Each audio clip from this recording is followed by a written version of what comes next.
Trooper A1, The Purple Blitzkrieg by Gabrielle Marie Kozak. Book 1 of the Trooper series. Narrated by the author. Chapter 3. You remember how to play, right? Mora was asking her twin a few seconds later.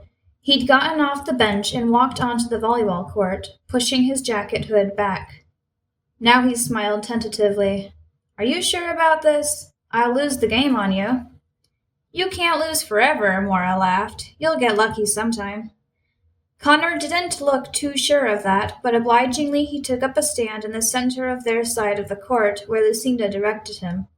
No one on Mora's team looked too confident, but they were going to try their best. Meanwhile, Nina grinned and set her own team up.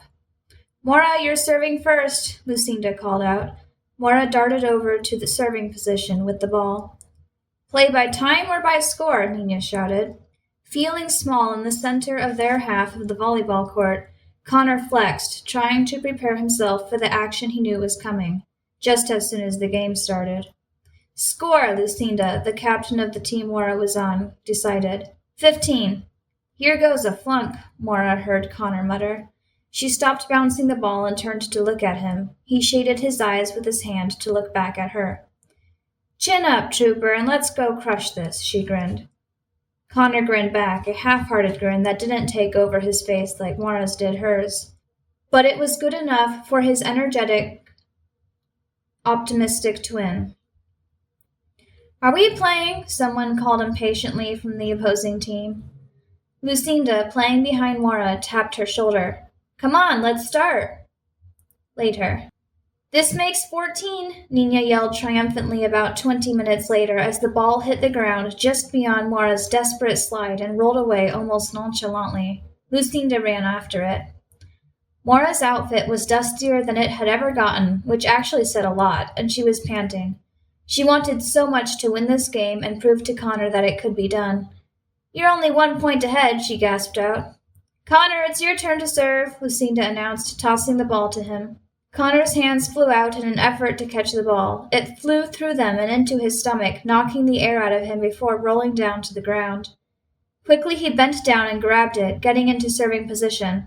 He hesitated, his left hand doubling into a fist and his right hand holding the ball ready. Tentatively he swung his left hand. Don't be scared of hitting it, Mora yelled, brushing herself off. Hit it with all you've got, hard, swing faster, yeah! There was the dull sound of Connor's fist striking the ball, then a faint whistle or more of a rushing sound as it sailed over the net. One of Nina's team bumped it back, swift and hard. I've got it! Chloe and Mora both dove for it at once, but it was Chloe who hit it with enough strength to send it to Lucinda, who with a strong, single movement sent it back over the net to Nina's group. Wham! Here came the ball again, but this time directly at Connor. He followed its path with his dark, alert eyes. It was coming straight for him, he knew. Lucinda yelled something, and Connor stepped back half a step, holding his hands in front of him as Mora had showed him how to do so many times. The ball was coming down now. Connor dropped his hands and swung them back up. His wrists caught the ball at exactly the right spot. But Connor was nervous and hit it too lightly. The ball flew toward the net, hit it, and dropped down to the ground, rolling a short distance before coming to a stop in a small depression in the ground. Connor groaned in dismay as Nina's team jumped up and down, cheering themselves hoarse. His face was red, both from embarrassment and from the autumn heat. His pulse was still racing from his bit of action. But worst of all, he'd lost for his sister's team. Anyone else would have been able to hit that, he knew. He'd placed himself perfectly, but he hadn't hit it hard enough. Mora clapped him on the back. It wasn't a hard clap, but Connor wasn't expecting it, and he stumbled forward, dazed. His twin grabbed his arm, her eyes twinkling in an effort to hide the disappointment in them. We'll win next time, she assured him emphatically. Nina, she yelled, turning. Another game? I have to go to work, actually, Nina shook her head. And Chloe has to come, too. I'll drop her off at home. Mora shrugged. All right, then. Connor? Connor bent down, putting his hands on his knees in an effort to regain his strength. He felt drained. Yeah, let's go home, he murmured. Mora inspected his wan face closely, and some of the optimism disappeared from her own. You okay? Yeah, Connor replied, straightening up and pulling his hood back on automatically. His hands, thin and pale, were now sweaty from the exercise. Mora looked him over again, then turned around to see what everyone else was doing. The victorious team was already leaving. Chloe was going with Nina. Lucinda was waiting for Mora and Connor. The two other girls on their team were already a fair distance away. Want to walk part of the way? Lucinda asked the twins. Mora smiled at her. Sure. They set off, Mora and Lucinda keeping step in front, with Connor trailing a little behind.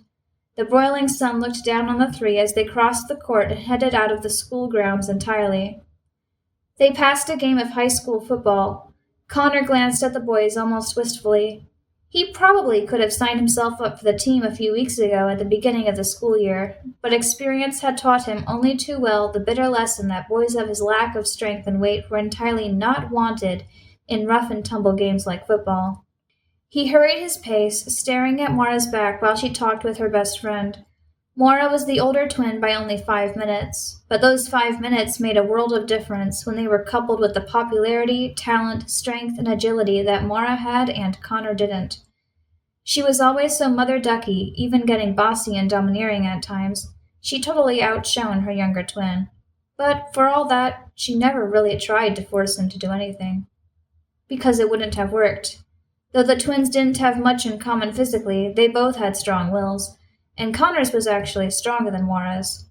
To those who knew him, it made Connor's physical disability even more of a disappointment. Had he been stronger, he could have become great. But it seemed he would always be the frail, passive, pathetic runt he was known as by not-so-sympathetic acquaintances, despite his mother's painstaking attention and diet management.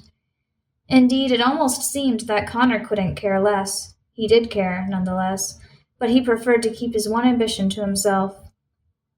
Shaking off his pensive apathy, Connor suddenly realized that he was falling somewhat behind. He quickened his steps and soon caught up. Mora, Mom said we're having a family dinner tomorrow night, right? He demanded, cutting into the girls' casual conversation. Yeah, Mora glanced at him in surprise. Dad's coming, remember? Oh, that's awesome, Lucinda reflected. You don't see him that often, right? No, Connor smiled slightly. It's been about a month now, so this visit will be special. And our cousins are driving down from Pennsylvania, Mora interjected. Lucinda nodded. Well, I hope you all have fun. Oh, this is my turn. I'll see you both on Monday. Don't forget about that test, Mora called after her friend.